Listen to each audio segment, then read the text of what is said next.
ఓం కృష్ణాయ వాసుదేవాయ హరయే పరమాత్మనే ప్రణతః క్లేశనాశాయ గోవిందాయ నమో నమః. ఓం వసుదేవసుతం దేవం కంసచాణూరమర్దనం దేవకీ పరమానందం కృష్ణం వందే జగద్గురుం. శ్రీ రాధాకృష్ణాభ్యాం నమః. కృష్ణం వందే జగద్గురుం, అర్జునం వందే జగదేక వీరం. సాధారణంగా మనందరం కూడా బ్రహ్మముహూర్తం అంటూ ఉంటాం. ఈ బ్రహ్మముహూర్తం అనేటటువంటిది అసలు ఎప్పుడు ప్రారంభం అవుతుంది అంటే ఉదయం తెల్లవారుజామున 3 గంటలకు ప్రారంభం అవుతుందండి. మరి ఎప్పటికి అయిపోతుంది అంటే ఎగ్జాక్ట్గా 48 మినిట్స్ ఉంటుంది. అంటే మనము సూర్యోదయం తర్వాత ఈ బ్రహ్మముహూర్తంలో మనందరం కూడా ఈ యొక్క పూజా పునస్కారాలు ఇవన్నీ కూడా మనం చేసినట్లయితే మంచిది. ఎందుకు మరి 3:30 నుంచి ఉదయం 48 నిమిషాలంటే 4 అయిపోతుంది అనుకోండి. ఇంకా అక్కడి నుంచి సూర్యోదయం తెల్లవారుజామున 5కి అవుతుంది అనుకోండి ఉదాహరణకి. అలాగా ఆ టైంలో ప్రశాంతత, కామ్నెస్, ఎనర్జీస్, హై ఎనర్జీస్ ఉండడం ఇవన్నీ కూడా జరుగుతాయి. బాగుంది. అయితే ఆ సమయంలో దాన్ని ఏమంటారు? బ్రహ్మ ముహూర్తం. అంటే బ్రహ్మదేవుడు సృష్టిస్తాడనమాట. ఆ బ్రహ్మదేవుడు సృష్టించిన దాన్ని మనం ఏమంటామంటే, బ్రహ్మదేవుడు సృష్టించాడంటే క్రియేటర్, ఇన్నోవేటివ్ ఐడియాస్ వస్తాయి ఆ టైంలో. ఎవరికైనా సరే, నేను నా పర్సనల్గా నా చిన్నప్పుడు అనుభవం చెప్తున్నాను. నేను రాత్రి 12 గంటలకు కూడా చాలా కష్టపడి మ్యాథ్స్ ప్రాబ్లము నేను చేసేవాడిని. చేస్తే ఎంత కష్టపడినా, ఎన్ని టెక్నిక్స్ ఉపయోగించినా నాకు ఆ లెక్కకు ఆన్సర్ రాత్రి వచ్చేది కాదు. తెల్లవారుజామున మా అమ్మగారు నిద్ర లేపేవారు 4 o'clockకి. లేచి నేను ఆ లెక్కను చేయగానే సేమ్ ఫార్ములాస్, రాత్రి వాడినటువంటి ఫార్ములాసే వాడేవాడిని, మార్నింగ్ వచ్చేది. అది డిఫరెన్స్ ఏంటి అనేది అర్థమయ్యేది కాదు. అంటే కొత్త ఇన్నోవేటివ్, బ్రహ్మదేవుడు అంటే సృష్టికర్త. కొత్త ఐడియాస్ సృష్టించబడతాయి, కొత్త ఇన్నోవేటివ్ ఐడియాస్ వస్తాయి మనకి. కాబట్టి ఎవరైనా సరే ఏ పనైనా సరే, ఇప్పుడు సీతామహాలక్ష్మి మరి పగ తీర్చుకోవాలనుకుందనుకోండి, యక్షిణి అనుకోండి, అప్పుడు ఆ మార్నింగ్ లేస్తే ఆ యక్షిణి ప్రసన్నం అవుతుంది. అండ్ రివెంజ్ తీర్చుకోవడానికి వచ్చేటటువంటి ఐడియాస్ మనకి ఎన్నో వస్తాయి ఈ రకంగా అనమాట.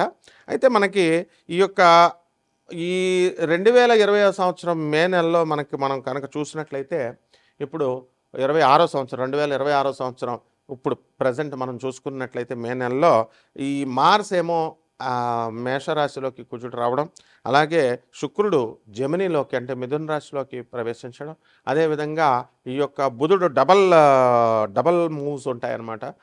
మే 11 దగ్గరికి వచ్చేసరికి చక్కగా మే 15కి బుధుడు వృషభ రాశిలోకి, ఆ తర్వాత మే 29 తర్వాత ఈ యొక్క మిథున రాశిలోకి రావడం జరుగుతుంది. ఇక కేతు సింహరాశి, రాహు కుంభరాశి, శని రేవతి నక్షత్రంలోకి మారాడు. బాగుంది. ఈ యొక్క మార్పుల వలన ద్వాదశ రాశుల వారికి కొన్ని మార్పులు వస్తాయి. కొన్ని రోగాల విషయంలో కానీ, అలాగే కొన్ని సాధనల విషయంలో కానీ ఏం చేసుకుంటే బాగా డెవలప్ అవుతారు ద్వాదశ రాశుల వారు అనేది మనం చెప్దాం. అసలు ఫస్ట్ ఏమొస్తాయి అంటే, మనకి గరుడ పురాణాన్ని మనం తీసుకుంటే 28 సీవియర్ పనిష్మెంట్స్ ఉన్నాయని మనం చెప్పుకున్నాం. అందులో నరకాలు అనేటటువంటివి చాలా ఉన్నాయి. ఎన్ని నరకాలు? 28 నరకాలు. అవి పనిష్మెంట్స్ అనమాట. అవి ఏంటంటే కరెక్షనల్ సెంటెన్స్. వ్యక్తి చేసినటువంటి తప్పుల్ని, సిన్స్ని ఇక్కడ ఎలాగైతే బాలల జైలు కరెక్షనల్ సెంటెన్స్ అంటాం, అలాగే పెద్దవాళ్ళ జైలును కూడా ఏదో శిక్షలు వేయాలని కాదు, కరెక్షన్ చేసి మళ్ళీ మిమ్మల్ని మంచి పౌరులుగా, క్రిమినల్ మెంటాలిటీ కానీ క్రిమినల్ ఐడియాస్ రాకుండా సమాజంలో మంచిగా బతుకు అని చెప్పడానికి. ఇట్లాంటి లక్షణాలని యక్షిణి నచ్చుతుందనమాట. అంటే యక్షిణి అమ్మవారికి కావాల్సినటువంటి ఇదేంటంటే ప్యూర్ మెంటాలిటీ కావాలి. అయితే చాలామంది ఏం చేస్తారండి, ఏమంటే నేను యక్షిణి సాధన చేస్తానండి అని అంటారు. ఆశ ఉండడం మంచిది, అండ్ సిద్ధి కలగాలని కోరుకోవడం కూడా చాలా మంచిది. కానీ ఆ యక్షిణికి కావాల్సినటువంటి ప్యూరిటీ అంటే ప్యూరిఫైడ్ థాట్స్ ఉండాలి. ఎక్కడున్నాయి ఇప్పుడు ప్యూరిఫైడ్ థాట్స్ చెప్పండి? నేను యక్షిణి సాధన చేసేసానంటాడు ఒకడు, నాకు సిద్ధి అయిపోయింది అంటాడు ఒకడు, నేను అసలు సాధనే చేయలేదు అనేసి. అయినా ఒక్క 15 నిమిషాల్లో, జస్ట్ 15 మినిట్స్లో మీరు కనుక ఈ మంత్రాన్ని జపం చేస్తే మీకు మీరు తాకట్టు పెట్టుకున్న బంగారం విడుదలైపోద్ది 15 రోజుల్లో అని పెడతా ఉంటారు టైటిల్స్. అలాగే కోటాను కోట్ల రూపాయలు వచ్చేస్తాయి. ఇలాంటి పొల్యూటెడ్ టైటిల్స్ వల్ల, పొల్యూటెడ్ కంటెంట్ని చెప్పడం వల్ల ఆ పరమ పవిత్రమైనటువంటి యక్షిణీమాత సాధన గురించి అపోహలు ఉండిపోయినాయి. చాలామంది యూట్యూబ్లో చెప్పేటటువంటి వాళ్ళంతా కూడా కేవలం యూట్యూబర్స్, దే ఆర్ నాట్ సాధకాస్. నేను గురు పరంపర నుంచి వచ్చాం కాబట్టి ఆ యక్షిణీ సాధన చేశాం కాబట్టి మా గురువుల పేర్లు మీకు అందరికీ ప్రపంచం అంతా తెలుసు. ఎన్నో వీడియోస్ ఫాలో అవ్వాలి నా వీడియోస్ని. మరి అటువంటి ప్రపంచ ప్రఖ్యాత అయినటువంటి ఈ యొక్క నా గురు పరంపరని మనం చూడాలి అంటే యు గో త్రూ బ్యాక్ వీడియోస్కి వెళ్ళండి. అది సాధన చేయాల్సినటువంటి లక్షణం. సో ఈ యక్షిణి అమ్మవారు ఫస్ట్ ఏమిటంటే ఒకడు చెప్తాడు, ఏమంటాడు, చనిపోయిన వాళ్ళు కోరికలు తీరకపోతే ఆ యక్షిణీ మాత అవుతుంది. ఆత్మ చనిపోయినటువంటి మరి ఇంకా ప్రేతానికిను యక్షిణికి తేడా ఏముంటుంది? ఆఫ్టర్ ఆల్ మామూలు ప్రేతాన్ని తీసుకొచ్చి జగజ్జనని అయినటువంటి ఆ యక్షిణీ మాతను పోలుస్తున్నారు. సో ఇటువంటి యూజ్లెస్ ఫెలోస్ అందరూ చెప్పడం వల్ల యక్షిణి ఆ ఛానల్స్ అన్నీ కూడా కొన్ని ఛానల్స్ ఎంకరేజ్ చేయడం వల్ల ఏంటంటే వాళ్ళ కంటెంట్ నిండాలి. జనాలు కూడా ఎలా ఉన్నారంటే యక్షిణి అని కనబడితే చూస్తారు. అంతేగాని ఇంటలెక్చువల్ వే ఆఫ్ థింకింగ్లో ఎవడు చేశాడు ఎవడు చేయలేదు దీన్ని బ్యాలెన్స్ చేసుకొని మనం వెళదాం అనేటటువంటి ఆలోచన లేదు. సో ఈ యక్షిణికి ప్రకృతి యొక్క ఆత్మగా వివరించబడింది. మనకి ఈ యొక్క కుబేరుని మనం తీసుకున్నప్పుడు మనం ఏం చెప్తాము, కుబేరుడు యక్షరాజు, యక్షులకి ఈ పోస్ట్ ఇచ్చింది ఎవరండి? పరమేశ్వరుడు ఇచ్చాడు ఆయనకి. అంటే ఈ నిధి నిక్షేపాలు సంపదలకి నిక్షిప్తంగా రహస్యంగా అంటే కేవలం భూమి లోపల ఉండాలని కాదు, ఎనర్జీ సోర్సెస్ ఎక్కడైనా ఉండొచ్చు. అది ధన రూపంలో ఉండొచ్చు, నిధుల రూపంలో ఉండొచ్చు, గోల్డ్ రూపంలో, వెండి అనే అట్లా నిధులలాగా ఆలోచించకూడదు. అంటే కరెన్సీకి కావాల్సినటువంటి క్రియాశక్తి, ఆ డబ్బుల్ని జనరేట్ చేసేటటువంటి ఆ శక్తిని, ఆ నైపుణ్యాన్ని ఈ యక్షిణీమాత కంట్రోల్లో ఉంటుంది. ఎప్పుడైతే అలాగే ఫెసిలిటేషన్ ఉంటుంది. అంటే ఇప్పుడు మనము ఒకళ్ళని అప్పడితే వారి దగ్గర డబ్బు లేకపోవచ్చు. డబ్బు లేకపోయినా సరే, డబ్బు లేకపోయినా అవతల వాడు ఇంకొకటి దగ్గర చూపించడం, ఇంకో బ్యాంకుని చూపించడం, ఇలా ఏదో రకంగా ఆ లింక్ని తీసుకొచ్చి సక్సెస్ చేసేటటువంటి శక్తిని యక్షిణీ శక్తి అంటారనమాట. దీనికి ఈ యొక్క మోక్షాన్ని కూడా ఇప్పించగలిగేటటువంటి శక్తి యక్షిణీమాతకు ఉంది.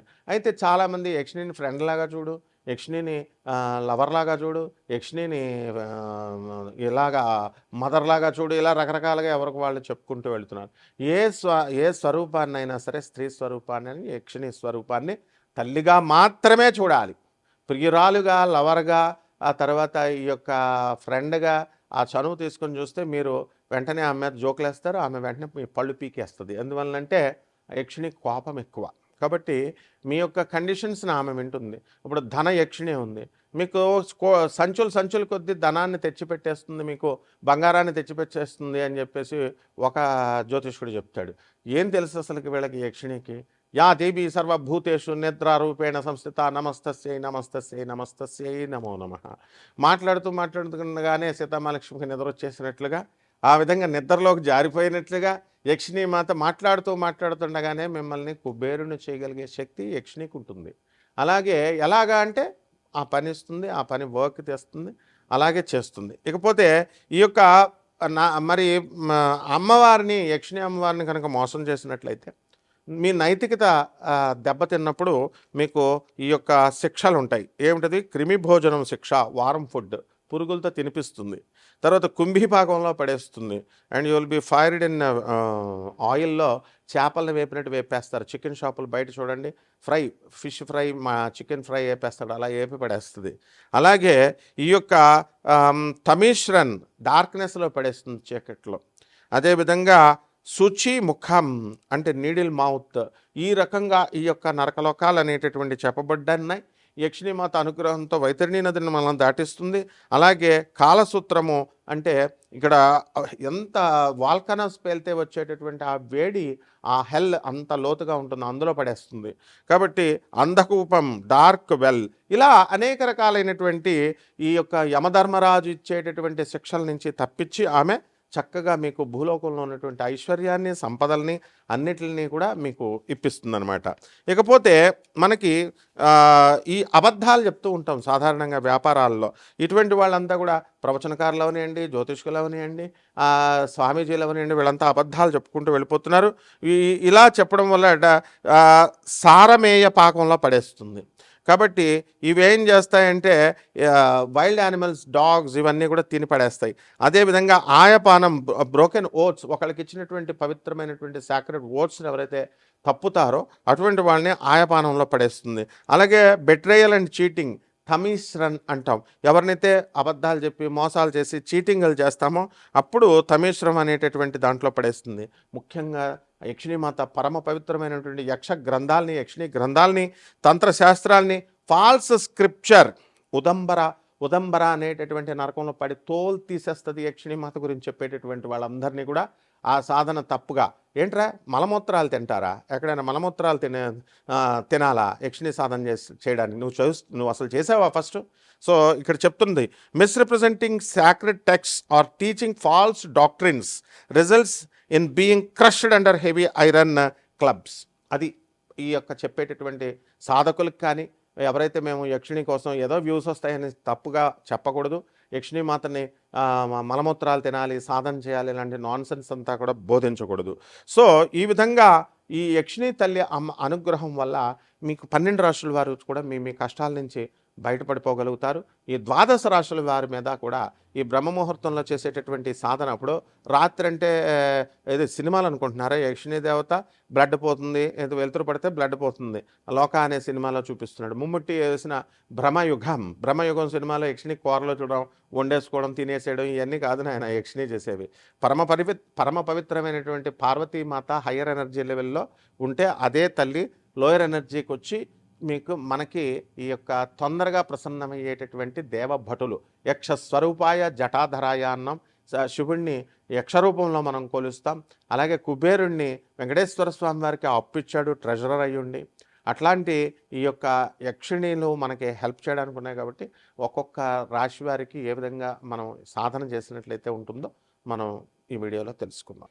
మేషరాశి, ఈ మేషరాశి వారికి అందరికీ కూడా మనకి ఏలినట్స్ అని జరుగుతుంది. శని మీనరాశిలో ఉన్నాడు. శని మీనరాశిలో ఉన్నప్పుడు యక్షిణి యొక్క సాధన, తీవ్ర దేవతల సాధన అనేటటువంటిది మీకు చక్కగా యోగిస్తుంది. తారా విద్య, తార ఎవరండి? తారా జగన్మాత అయినటువంటి జ్ఞాన ఇచ్చేటటువంటి దశమహావతారాల్లో ఒకటి. మరి ఈ లోయెస్ట్ ఎనర్జీలో ఉన్నప్పుడు మనకి ఈ యక్షిణీలు, మనకి ఎన్ని యక్షిణీలు ఉన్నా కూడా 36 యక్షిణీలు ఉన్నాయని, ఒక్కొక్క యక్షిణిని ఒక్కొక్క రకంగా మనం చేయాల్సినటువంటి అవసరం లేదు. యక్షిణి అనేటటువంటిది ఒక మంత్రాన్ని మనం పట్టుకొని ఒక యక్షిణిని మనం కనుక ప్రసన్నం చేసుకుంటే మానవులందరూ వేరే వేరే, ఒక్క లోకం, ఒక జాతి, ఒక యక్షిణి ఆ యొక్క జాతినే మన కంట్రోల్లోకి వస్తుందన్నమాట. కాబట్టి ఈ ఎల్నట్సెన్లో మీకు తెలియదు ఏముంది, అపనిందల పాలైపోతారు మీరు. ఆడవాళ్ళతో చాలా జాగ్రత్తగా ఉండాలి. లేకపోతే ఈ యొక్క శని రేవతి నక్షత్రంలోకి మారాడు. రేవతి నక్షత్రంలోకి మే 17, 2026 సంవత్సరంలో మారాడు. కాబట్టి చక్కగా ఈ యొక్క ఈ అప్పుల బాధలు అనేటటువంటివి అధికంగా ఈ మేషరాశి వారికి ఉండడం అనేటటువంటివి జరుగుతాయి. చేసే ప్రయత్నాలలో యక్షిణీ మాత మీకు తప్పకుండా మీకు సహాయపడుతుంది. రవి బుధులు ఇద్దరు కూడా మే 11, 2026 సంవత్సరం తర్వాత, మే 15 తర్వాత వీళ్ళంతా కూడా వృషభ రాశిలోకి వెళ్ళడం జరిగింది. అదే ఆ వృషభ రాశిలో ఉన్నప్పుడు ధనం విపరీతంగా రావడము, ప్రభుత్వం నుంచి కొంత వ్యతిరేకత ఇలాంటివి రావడము, ప్రభుత్వ పాలసీస్లో మీకు కొంచెం ఇబ్బందులు, ఏవైనా పనులు స్టార్ట్ చేసినప్పుడు రావడం ఇలాంటివి జరుగుతాయి. ఇకపోతే ఈ యొక్క chit funds, financial speculations, shares, ఈ లాటరీలు ఇలాంటివి ఏమైనా మనం చేసుకునేటటువంటి వాళ్ళందరికీ కూడా బ్రహ్మాండంగా సక్సెస్ అనేటటువంటిది ఉంటుంది. ఎందువల్లంటే మే 29, 2026 సంవత్సరం తర్వాత బుధుడు మిథున రాశిలోకి వచ్చి లాటరీల్లో మీకు విపరీతమైనటువంటి ఆదాయాన్ని, అంటే లాటరీ అంటే లాటరీ టికెట్ కొనమని కాదు, ఏదో రకంగా లాటరీ లాగా యాక్సిడెంటల్గా మీకు ధనాన్ని ఇప్పించేటటువంటి ఏర్పాట్లు చేస్తుంది. ఇక్కడ మనం చేయాల్సినటువంటి సాధన ఏమిటి అంటే, ఒక యక్షిణి సాధన చేయాలి. ఓం యక్షిణ్యై నమః, ఇది చాలా సింపుల్ మంత్రం మీకు. ఆ తర్వాత ఈ యొక్క మంత్రాన్ని మనము పునశ్చరణ ఇవన్నీ కూడా చేసుకోవాలి. ఈ యొక్క అమ్మవారు మనకేమవుతుందంటే ధనయక్షిణి, ఇలాగా కామేశ్వరి యక్షిణి, ఇలా రకరకాలు ఉంటారు. అయితే మూల మంత్రంతో మనం ఈ యొక్క యక్షిణిని మనము ప్రసన్నం చేసుకున్నప్పుడు అవలీలగా పనులు అనేటటువంటివి పూర్తయిపోతాయి. దీనికి నైవేద్యాలు ఏమిటి, ప్రాసెస్ ఏమిటి, దేనికి భయపడాల్సినటువంటి అవసరం లేదు. చిన్న బెల్లం ముక్కను తీసుకొని చక్కగా ఆ అమ్మవారికి నివేదన చేయడము. అయితే అర్ధరాత్రులు చేస్తే మంచిదండి. రాత్రి 12 గంటలకని ఒక అతను ఈ యొక్క మర్రి చెట్ల దగ్గరికి వెళ్ళి అర్ధరాత్రి 12 గంటలకి బిజీ సిటీలో చేస్తుంటే ఏ లారీయో ఏదో గుద్దేస్తది. కాబట్టి శ్మశానంలో ఉంటుంది అమ్మవారంటే శ్మశానానికి ఎళ్లి చేయాల్సిన పని లేదు. ఆ వాతావరణాన్ని, అనుకూలతను తీసుకురమ్మన్నారు. మర్రి ఆకులు తెచ్చుకొని, చక్కగా మర్రి ఊడలు తెచ్చుకొని ఇంట్లో పెట్టుకొని, మనం సాధన, జపము ఇవన్నీ చేయాలి. అండ్ ఉదయాల్లో కూడా మనం చేసుకోవచ్చు. ఈ మిస్‌కన్సెప్షన్ నుంచి బయటపడాలి. అర్ధరాత్రులే చేయాల్సినటువంటి అవసరం లేదు. రాత్రులు చేస్తే బెటర్ అనమాట. కాబట్టి ఈ యొక్క మేషరాశి వారికి ఏలినాటి శని జరుగుతుంది కాబట్టి శని జపం చేసుకోండి, శని స్తోత్రాలు చదవండి, శనికి కిలోంపావు నల్ల నువ్వుల్ని, నల్లని వస్త్రాన్ని పేద బ్రాహ్మణులకి శనివారం నాడు ఉదయం 8 గంటలకి దానం చేసుకోండి. దశ మహావిద్యల్లో ఒకటైనటువంటి మహాకాళి అమ్మవారి యొక్క మంత్రజపాన్ని, ఆ యక్షిణి మంత్రజపాన్ని ఇవన్నీ కూడా జపం చేసుకోవడం ద్వారా బ్రహ్మాండంగా ఉంటుంది. శుభమస్తు.